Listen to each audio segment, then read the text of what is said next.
There's that trumpet again. Why is somebody playing the trumpet while I'm trying to host the Wheelhouse?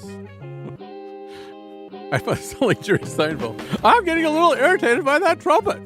All right, this is Colin McEnroe. This is the Wheelhouse. Some gigantic mistake has been made, and I've been allowed to return.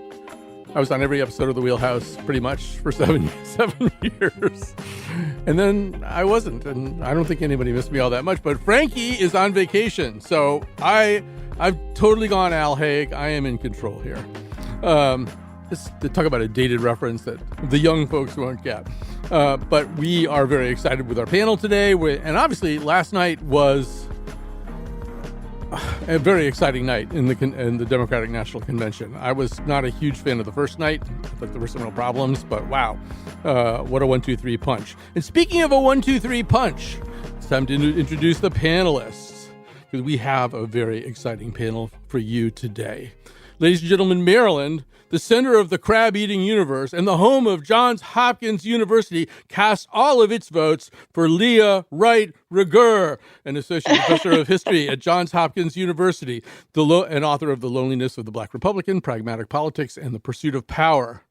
Maplewood, New Jersey, the birthplace of ultimate frisbee, is proud to cast 5 votes with 6 voting present for Dan Haar, columnist and senior editor at Hearst, Connecticut Media Group.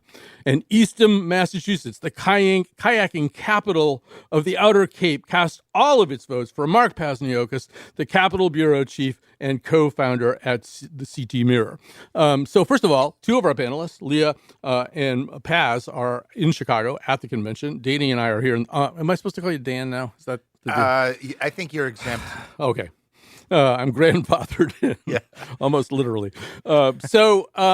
Maybe I just like to maybe start with, and it's also interesting too that we're divided this way, because I've covered conventions. I've even roomed with Paz at one of them. And sometimes like you have a completely different experience inside the hall than what the television audience, which probably matters slightly more, is having. But we should begin with that roll call. And Paz, maybe you can get us going. I mean, that was unlike any roll call I remember seeing. I mean, just not only the music and the celebrities, but people actually telling stories, sometimes fairly lengthy stories about their struggle to get reproductive health and things like that. And I'm wondering, Paz, if that came across in the hubbub and elbowing going on in the convention floor. Well, look, you're 100% right that there are 2 conventions. There's the one on television, and then there's one in the hall. And they serve different but overlapping purposes. There's the networking here, the pep talks, all the rest. In the hall, it was different. I was just out of frame. I was trying not to photobomb anybody, but I was right behind the governor and Johanna Hayes when they were announcing Connecticut's vote. And there was an electric vibe in the building, and as you all can imagine, and Leah was there. These are modern arenas. You have the huge jumbotrons, so you find yourself, like you are at sporting events, you find yourself looking up at the video screen instead of over to the stage at times. But Governor Lamont very wryly said, they were told, everybody, it's a 30-second limit for, when you're announcing the vote. And he noted that limit was exceeded by some margin by some people, particularly when Gavin Newsom seemed to be announcing for president in 2032. Yes, I think all of the above is true. And Leah, maybe also talk a little bit about this. First of all, I want to try to impress you, Leah, which is by saying that at a certain point, Georgia came up. I could see that there was quite a hubbub going on there, and then I heard "Turn Down for What" start playing. And I, who am turning 70 in October, said to my partner, "Is that Lil Jon?" I feel like I'm the only person my age who would have done that. But I mean, I think whatever message we're going to decide today that they were sending last night, it didn't start with the speeches, Leah. It felt like it started right there. But say a little bit about what you saw. So I had the opportunity to see the convention floor from two different perspectives. One with a news organization at the equivalent of 5 a.m. Eastern time. So the floor was just completely empty, but there's a certain kind of beauty about it because you could still feel the energy. And then of course I was back on the floor for halfway through the roll call, and it was electric. I mean, Little John coming out and screaming, "Turn down for what?" and introducing the Georgia delegation. You can't beat that. It absolutely somehow hit exactly the right note, couched between all these people telling stories about their personal experiences, about reproductive choice, about being a labor worker, right? About Gavin Newsom essentially declaring his his intention to run for the presidency. And, what was really remarkable, too, is as I came out, I saw parts of the Connecticut delegation. And that, to me, was just a moment. It felt a little surreal. One, because I said, oh, okay, I could spot it. I spotted former Hartford Mayor Luke Bronin, right? Shout out to Luke. But also various other Connecticut dignitaries. But saying, wait a second, we are witnessing history. We are part of a historical moment. And I think part of what we saw is a reflection of a changing nation. We saw it in the delegation from Connecticut, which was highly diverse and excited and ready to get to work. So yeah, turn down for what? Let's go. Although I'm very fond of Luke Bronin, both as a politician and a person. But, come on, Leah. They had Lil Jon. We had Luke Bronin. Now. I say the two, break it up. The two. We also got Ned Lamont too. Okay, we're ready. Danny has something he needs to get off. He has about 85 different things needs to get off his chest. And he also brought a leaf blower, which I think is maybe a bad idea. It's electric. Oh, it's electric. Okay. Just like the convention floor. Picking up on what Leah said, I thought it was a sort of a triumphant moment that a plurality of perhaps a near majority, but a plurality of the people announcing votes from the states were women of color, mostly black women. And it didn't feel forced. It didn't feel like this is something that the party planned. It's just that's who was there, Johanna Hayes, And so I thought that was notable. I have to remind the governor, pizza and submarines. I'm sorry, he said submarines and jet engines, pizza and helicopters. You can either do one of the three or all three. Jet engines, submarines, helicopters. But Keith Richards instead of pizza? Really? Seriously? And I would like to just warn people, pizza and helicopters don't mix that well. If you're going to fly a helicopter, just leave the pizza behind. Oh, Rosa DeLauro was left out. Yeah, absolutely. We should talk a little bit also about... I applauded him for not talking about pizza, by the way. I just want to get that out there. Although I was handed a button today from a Connecticut delegate saying, our pizza is better than your pizza. So anyway, but I'm done with pizza. Because it is. It is. It is. Okay. You are in Chicago where they get a little militant about their kind of pizza. All right. So I want to talk a little bit about these speeches, too. And there was kind of a pretty impressive, I thought, 1-2-3 punch. Obviously, the Obamas are an amazing 1-2 punch. Can we talk about Doug? Actually, there's a great picture on social media today of Spike Lee standing on a corner in Chicago, and he's got a Doug sign tucked under his arm. And in a way, I thought that spoke volumes. But I don't know who to begin with here, but maybe Leah, start with you. I actually thought, as great as and interesting and exciting as those two Obama speeches were, Doug Emhoff was doing a different kind of work that ultimately may be as important, if not more important, than anything else that happened last night. But maybe say a little bit about what you heard there, Leah. Oop, we're not hearing Leah. So there you go. I think what Doug Emhoff did was that he humanized Kamala Harris and contextualized Kamala Harris for the nation.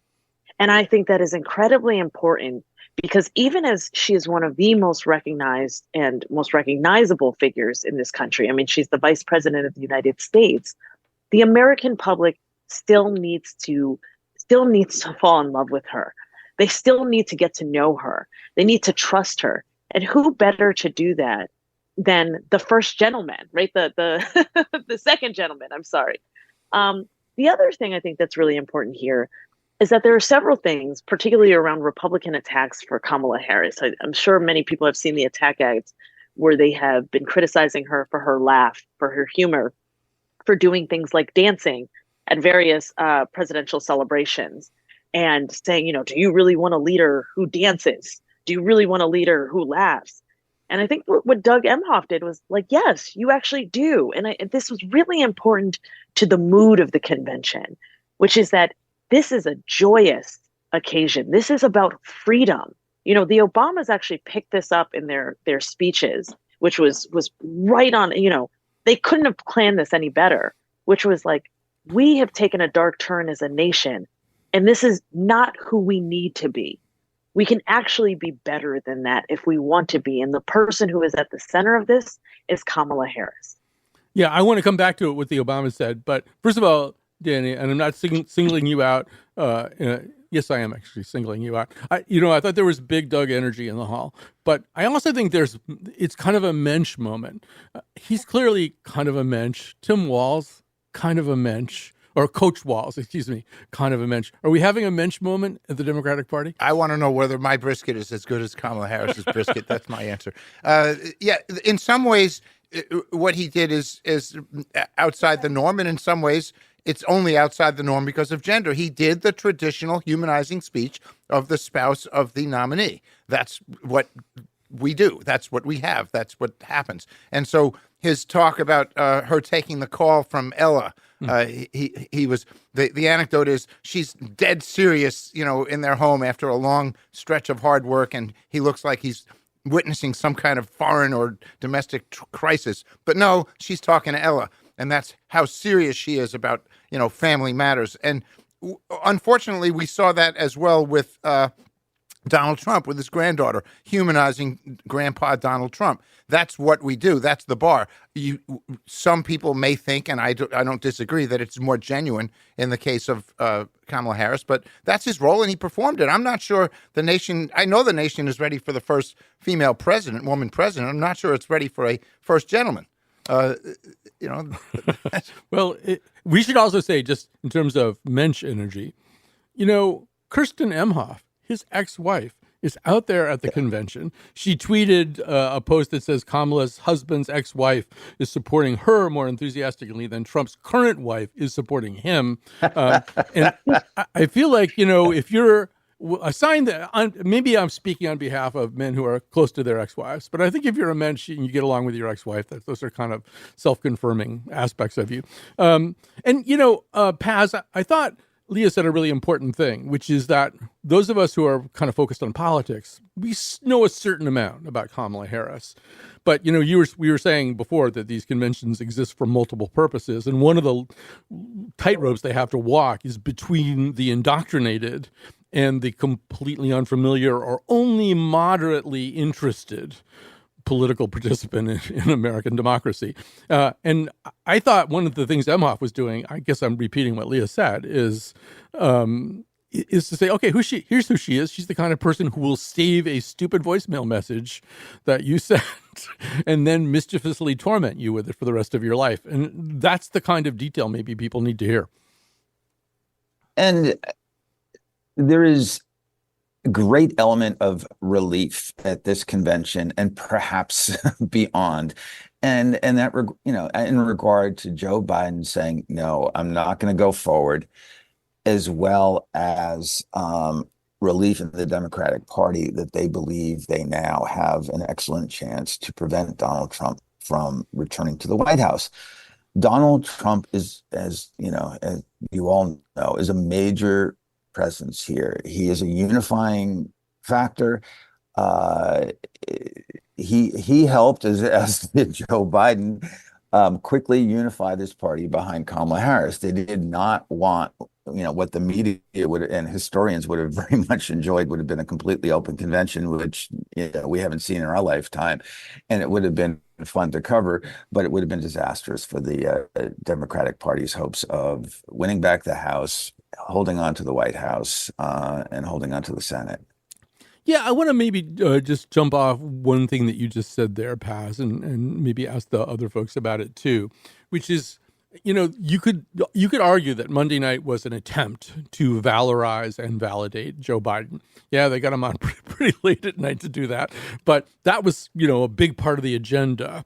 And Leah, I thought that last night one of the things that the Obamas did at maybe some little bit of risk is to talk. I think Barack Obama talked about, I haven't been able to breathe for a while or something like that until recently. And Michelle Obama talked about, it seemed like hope was dead. Now hope is making a comeback. When you're doing that, you're effectively saying that the period in which Biden was a candidate for president anyway was a time of anxiety, and there's a tremendous relief about having it over with and something else starting. But Leah, I wondered about that too. There's a certain risk when you do that if you're still in the business of trying to reinforce and uphold the reputation of Joe Biden. Well, it's also why you have to have somebody as skilled as Michelle Obama and Barack Obama give those kind of speeches. Because what last night was all about, and what the convention really has been about, is passing the torch while simultaneously building on the legacy.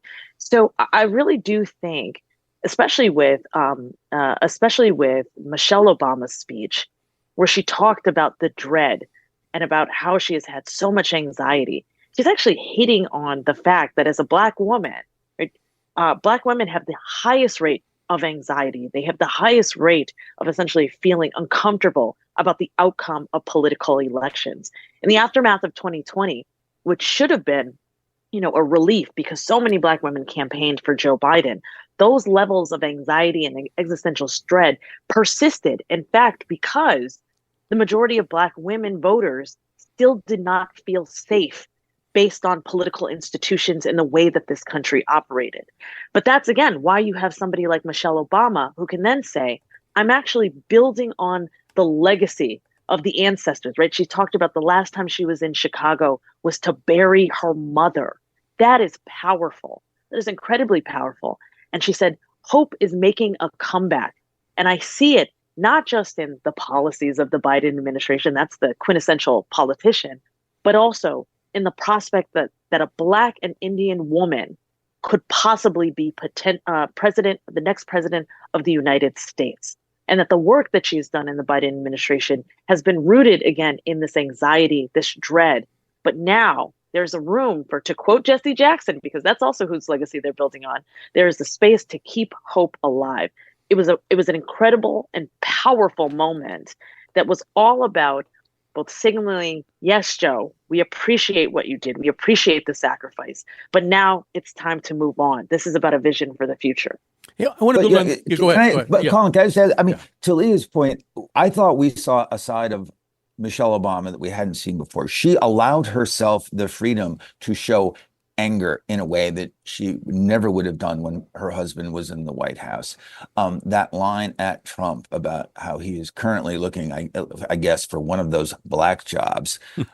There was this kind of tightly coiled fury at times that came across in a way that I think was not too hot for television, and it was perfect for the arena. What was that like in the arena? That was exactly an example of what Colin was just talking about, the difference between TV and the arena.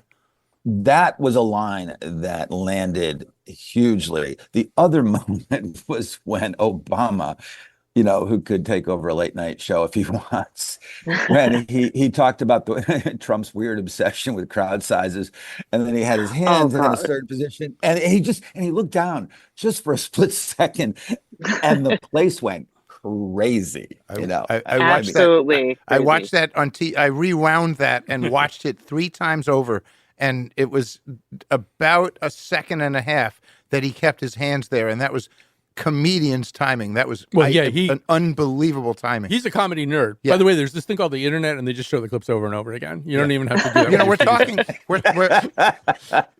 we're talking here about three very fine lines that the Democrats are walking in this convention. One is Trump. You want to mention him all the time, but you don't want to make him the subject and the feared Donald Trump of 2016. The other is the identity that Leah just talked about. You want to talk about Kamala Harris's ethnic and racial identity, but you don't want to dwell on that. And the other is Biden. You want to revere him, but you want to walk away from what he's been in some of the things that he stands for. They are different. Yeah. And I think that's three tough fine lines. There may be other fine lines that they were walking as well there, but those are all real ones. We almost have to go to a break here, but maybe it's worth just mentioning for a second or two. I thought there was some interesting expectation setting that went on, particularly in Michelle Obama's speech, because and Paz, this is also an interesting thing, just you taking the temperature of the people you're talking to out there in Chicago. You know, obviously this is a convention of joy, of exhilaration, of a turnaround, and probably that's how it feels in the hall most of the time. But, you know, looking at the numbers, I thought Michelle Obama positioned this as a bit of an uphill fight, that, you know, don't take your foot off the gas. This isn't even really all that, you know, close to being settled at all. And maybe you could say a little bit about how I guess I'm asking for a vibe check, which I hate the idea of doing, Pass, but maybe in terms of fine lines, to use Danny's term, talk a little bit about that, the distinction between exhilaration and understanding, this thing is so far from being won. Look, you've been to these conventions. The moment they're in right now is pure exhilaration. There is, John Lawson, the 1st District Congressman, he was clearly in the Biden camp. And the night that, the afternoon that Biden withdrew, he was bereft. I don't think he had any confidence in Kamala Harris. And he is now, he's ready to join up. He says, I think we're going to take back the House. He said, I think Kamala Harris and Tim Walz, and by the way, the members of the Connecticut delegation, they all love Tim Walz, and they all will tell you their special connection to him. Jim Himes' locker was next to him in the Courtney's of the same class. So it is just thoroughly upbeat. And again, it's in part because of the specter of Trump, whether, as Leah mentioned, the special fears of Black women. And remember, Black women were a constituency that were really angry at the people who were trying to get Joe Biden not to run. And so there is this kind of sense of amazement and wonder that those same women who were resentful of the push against Joe Biden, whom they had worked so hard to elect, and now they're looking at a completely different situation. The enthusiasm cannot be overstated. It is really, I've been to, I think this is my 10th convention, both parties, and I was in Milwaukee, last month, and it's just a completely different thing. And it may be even more exciting than Obama, because as a couple of people have said to me, if John McCain won in 2008, if Mitt Romney won in 2012, we would have been devastated, but not fearful for the future of the democracy. And, people casually speak that way all the time. James Carville, they brought him in to speak to the delegation for breakfast, and he was funny. He mocks this idea of every election is the most important election, and democracy at stake. And then he paused and he said, "Yeah, but this time it's right." Well, there is a sort of Game of Thrones thing going on here. I mean, winter is coming. These invading hordes have to be stopped. We got to grab a quick break here. When we come back, we'll talk some more. We'll also take a few of your calls. The Great Test Terrible is waiting to hear from you at 888-720-9677, 888-720-WNPR.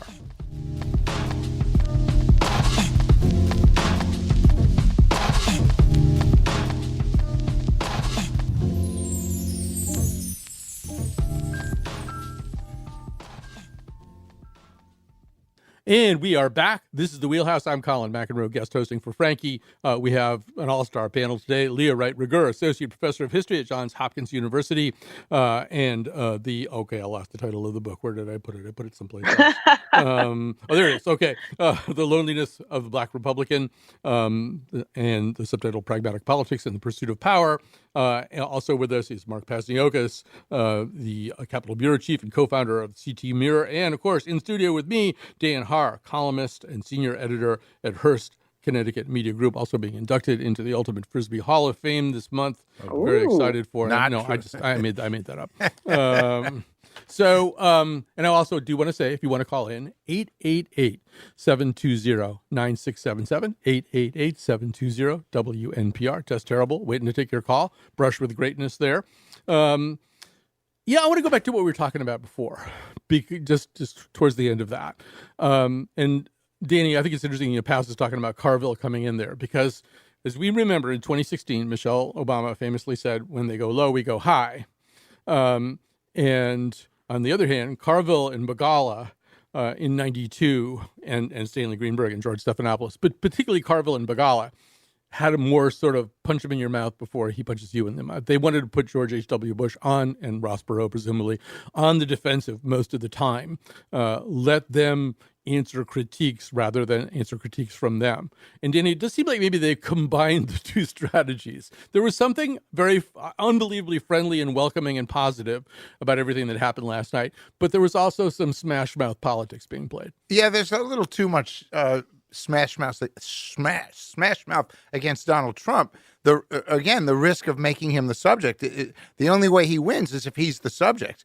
And I thought there was going to be a lot less of that. The other question is, you have a 4-year incumbent administration. And so in respect to policy, and especially coming out of a recession, Bill Clinton was able to hit hard on that in a way that Joe Biden can't, because of the danger of inflation. I'm sorry, because that Kamala Harris can't with the Joe Biden administration because of the danger of inflation. Yeah, I mean, Leah, we talked about this in the previous segment, but yeah, the Obamas, they were in a slightly different space there. And I think you did hear, especially in Michelle Obama's, but really from both of them, a genuine sense of awareness of how they were caricatured and characterized by the right, the way some of the most low and vile racist kinds of stereotyping and caricaturing went on against them. And when Michelle Obama said something to the effect that, Trump, wanted America to fear us just because we're, high achieving people who happen to be black. I mean, that's a message. You were alluding to this in the first segment, Leah, but that's a message I haven't really heard phrased by them in quite that way. I think it's necessary. It is, and I have to say, the other line that got just the entire arena went crazy was when when Michelle Obama said, those black jobs that Trump is talking about. I'm paraphrasing here, but those black jobs that Trump's talking about, he's going to find out, that the presidency is one of them. And I think it is a tonal shift from the Obamas that speaks to the severity of the issue, that it's not just about democracy. Remember, Biden has been hitting that line about democracy, the soul of the nation, for the last 4 years.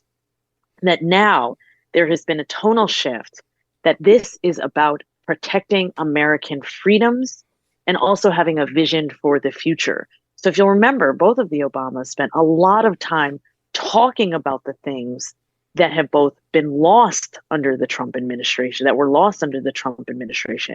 but also the byproducts of the Trump administration that have been manifesting during the Biden administration. So this is why that line about reproductive rights and about not going back and about the impact, essentially the impact of the overturning of Roe v. Wade and the 2022 Dobbs decision was so important.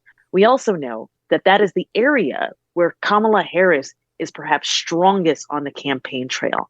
The other thing that I think was really important is that the Obamas both made this argument about how hope is making a comeback, but hope is not a strategy, that this is going to be hard fought, that everyone is going to have to pound the pavement, that you're going to have to get out, that you're going to have to register, that you're going to have to vote, that this is a seismic shift in terms of democracy and freedom and about the potential of what could be if Kamala Harris is not elected the next president of the United States. So there was this somberness to both speeches at different points in time. And again, the Obamas are they're the messenger. The only person that I think that could probably deliver this more effectively are two people: Hillary Clinton, which we saw the night before, which we saw Monday night, and Bill Clinton, who we're going to see tonight.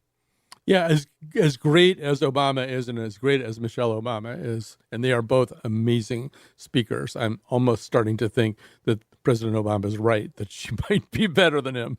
But Bill Clinton also is, I mean, I'll just quickly say that in 2000, I was on the floor near the podium when Bill Clinton was speaking.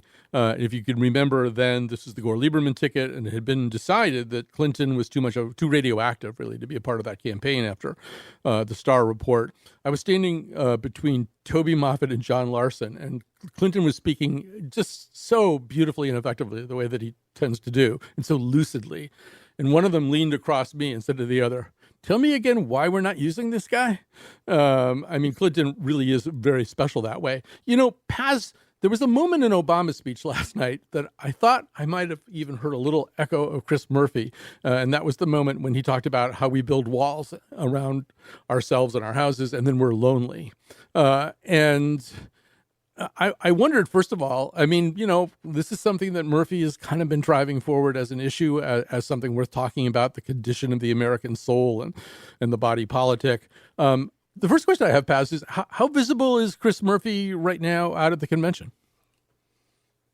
He's pretty visible. He has a speaking slot tonight. He has been a surrogate speaker in demand. He's been bopping around to different delegations. He did an event with Gabby Giffords. So no, he is present, and there was an awkward moment at the Connecticut breakfast with Carville because he said, you know, you got two senators, you got, you know, Chris Murphy, who's an all-world talent, and you got Dick Blumenthal. And, you know, Murphy was, you know, the one who got Amy Klobuchar at the last minute to be a guest speaker at a lunch that Sean Scanlon and Eric Russell did.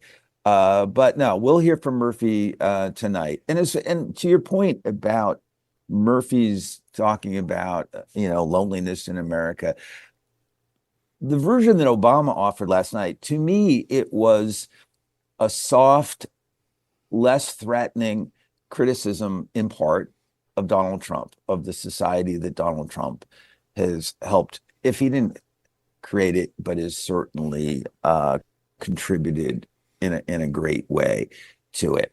And that, I think, is part and parcel of their strategy. This is, you know, you're talking to the people in the middle, however many there are, given how polarized our country is right now, and trying to, again, say, okay, we can turn a corner here. We can get further away from the chaos, as he said, of the Trump years. So I think that was part of that message. Again, the implicit criticism of Trump, but not being completely nasty about it.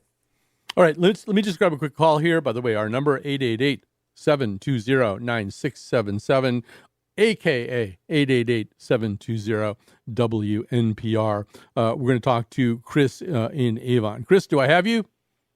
You do. All right, fire away. So, I don't know, months ago, I was stewing about what I could do. Didn't look like Biden was going to step aside, which I thought needed to happen.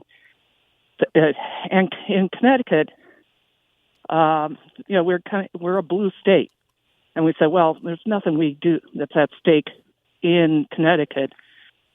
I'm sorry, he won't bother you. My dog's out on the trail. People are walking by. He's perfect. Perfect Pete. So, any rate, but Hayes is running in the very tough district, the 5th district, which is my district. I said, well, at the very least, I've got to work for her.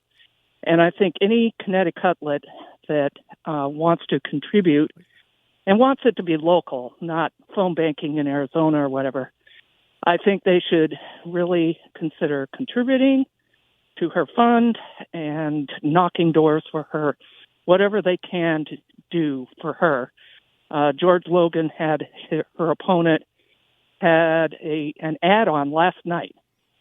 And of course, he's kind of presenting himself as the anti-tax and spend candidate, very classic Connecticut stuff, very effective.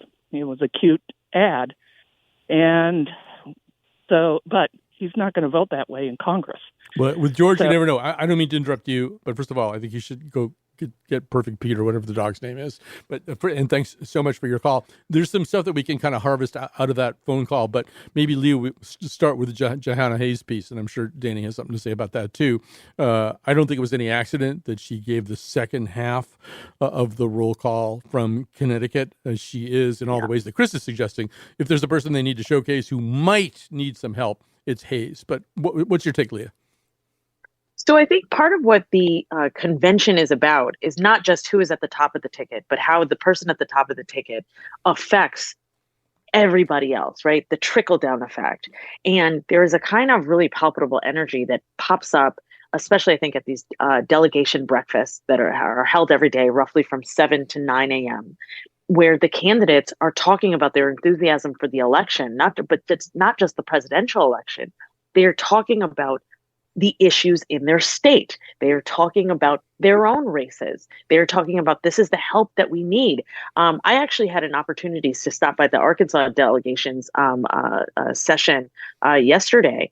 And, Jamie Harrison, who is the president, who is the chair of the Democratic National Committee, announced that Chris Jones, who was the Democratic gubernatorial candidate for in 2022 against Sarah Huckabee Sanders, would be running again in 2026. And that now was the time to start phone banking, fundraising, pounding the pavement, because that's how elections are won. And I think the same is true of Johanna Hayes, that there is a palpable kind of excitement and protectionism around her candidacy. This is not just a fight for Kamala Harris. This is also a fight on the ground for Johanna Hayes and for other Democrats who are up for re-election or up for actual election in this cycle. Dan, you have to think that Hayes's chances got a lot better when Harris got into the race. With Biden weak at the top of the ticket, you've got Biden, you've got Murphy, but Harris has a completely different coattail effect here. I'm not saying that Hayes has got this in the bag, but she's in a much better position than she was 3 weeks ago. Sometimes the particulars of a campaign matter as much as the big picture. Johanna Hayes' worst enemy has been herself, as far as being out there talking to the media and playing the game the way politicians have to play the game. She's been a good person in Congress, but she hasn't been in the district what she's needed to be. I'm not talking about constituent service. I'm talking about campaigning. This year she's got it right, and I think that's going to make a big difference. And yes, you're right. The big picture trends matter as well. Yeah, and Paz, we tend to overfocus a little bit on president and vice president. Obviously, to get Harris and Walz in the White House and lose both chambers of Congress is not really setting up a particularly rosy scenario. And so that's another thing conventions do. Yeah, they nominate a president and a vice president, but there's an awful lot of murmuring at conventions and showcasing at conventions that is involved in the future of the two chambers. Yes. Look, the map for the Democrats in the Senate is difficult, with or without Kamala Harris at the top of the ticket. The House, on the other hand, these folks are very upbeat all of a sudden. And to add to Danny's point, Johanna Hayes has turned into, and I mean this in a constructive way, she has turned into a bona fide politician. She has learned how to play the game. She had a very difficult first couple of years. And she is totally comfortable in her own skin at this convention and working the rooms, talking to people. She was happy that she didn't hesitate to interrupt James Carville when James Carville said to the Connecticut delegates, you people are not in play. And she yelled out, I'm in play. Good. And you got to remember, she endorsed Harris over Biden in 2020, so she's thrilled on all kinds of levels. And oh, by the way, the discussion of the fifth district in detail is probably for another show.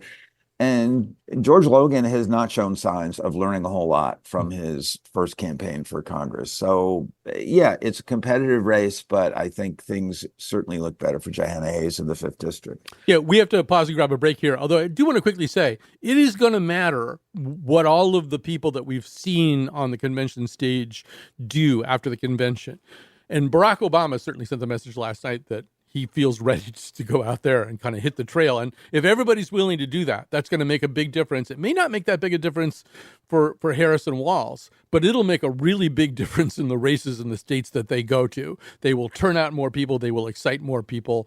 It'll be interesting to see and to hope that there'll be some follow through on all that. All right, let's take a quick break. We've got Maria on the line. We'll get to her right after the break. So here we go.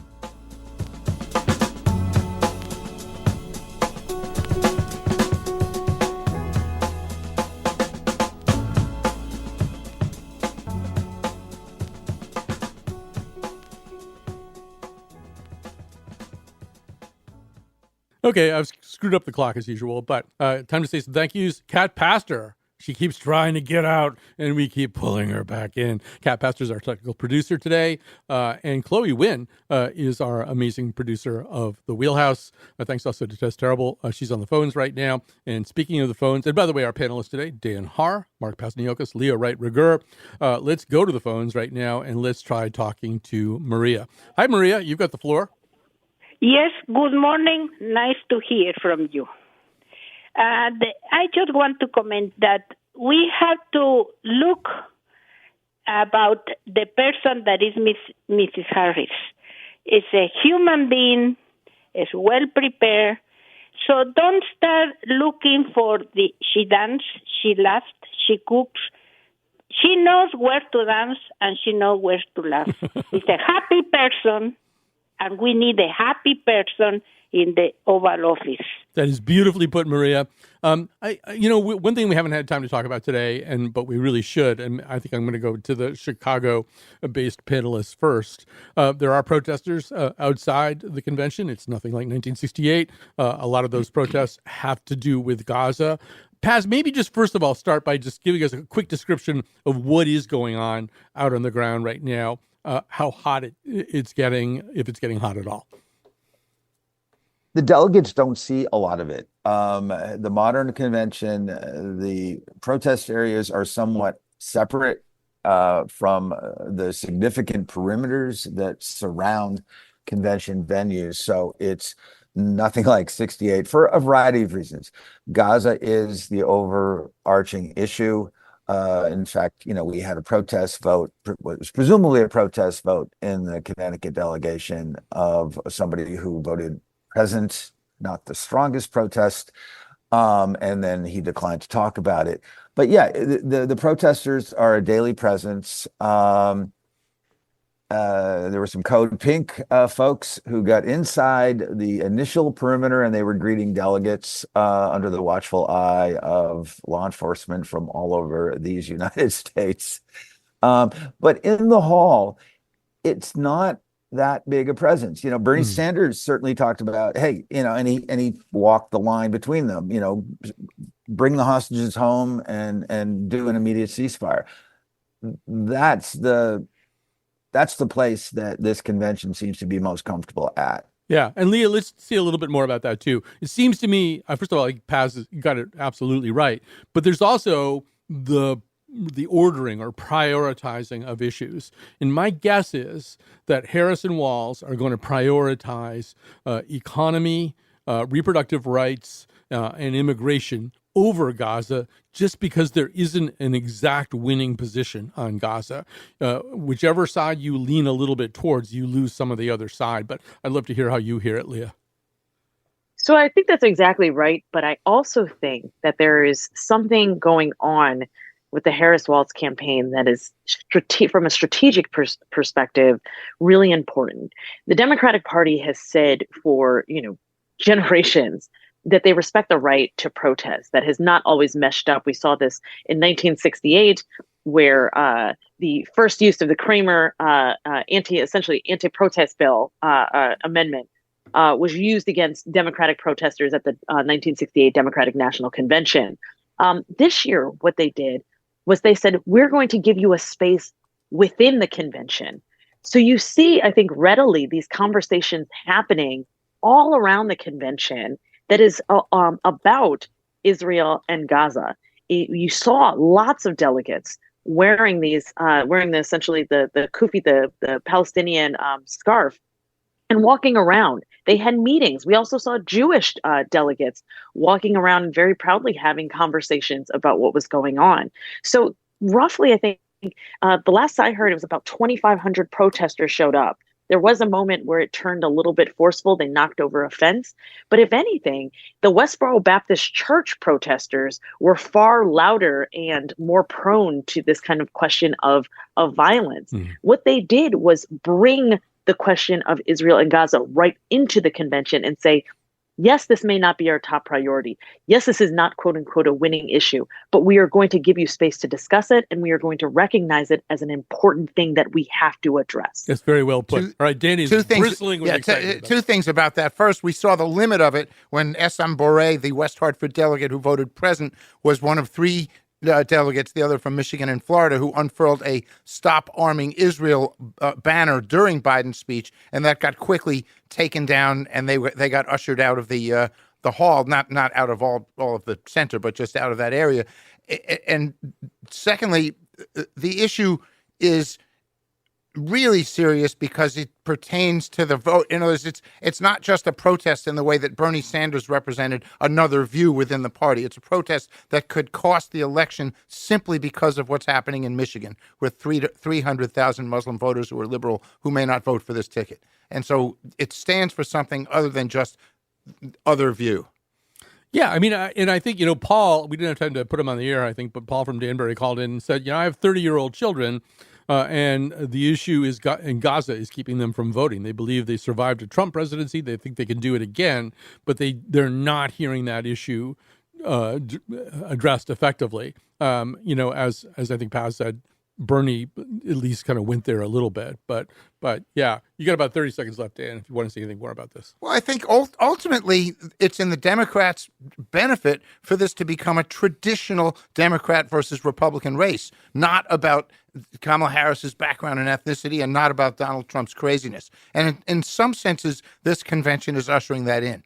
It is about Democratic values versus Republican values, and that helps the Democrats. Okay, we're going to have to wrap things up here, and I hope I didn't screw up the Wheelhouse too much. I'm sure Frank, he'll show up with some crazy glue and glue the whole thing back together again. But thanks again to Leah Wright-Rigueur, Associate Professor of History at Johns Hopkins University, and The Loneliness of the Black Republican, Pragmatic Politics and the Pursuit of Power is her book. Dan Haar, columnist and senior editor at Hearst, Connecticut Media Group. He and I will be getting our leaf blowers out a little bit later today, and we're just going to let him run all day. And ace kayaker Mark Pazniokis, Capitol Bureau Chief and co-founder of the CT Mirror. Thank you for listening. Thank you for your patience.